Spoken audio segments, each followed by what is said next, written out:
Hello everyone, আসসালামু আলাইকুম। আজকে আমি বানাচ্ছি ইলিশ মাছের লেজের ভর্তা।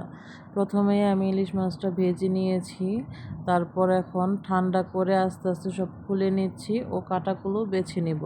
বাছা হয়ে গেলে নিয়ে নেব কেটে রাখা পেঁয়াজ কুচি, নিয়ে নেব 5-6টা ভেজে রাখা শুকনা মরিচ, নিয়ে নেব পরিমাণ মতো লবণ, নিয়ে ভালো করে শুকনো মরিচগুলো ভেঙে নিব, ম্যাশ করে নিব। ম্যাশ করে নেওয়া হয়ে গেলে পেঁয়াজগুলো সাথে মেখে নিব।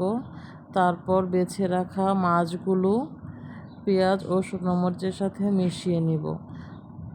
এখন দিয়ে দিব অল্প একটু লেবুর রস, দিয়ে আবার একটু মেখে নিব।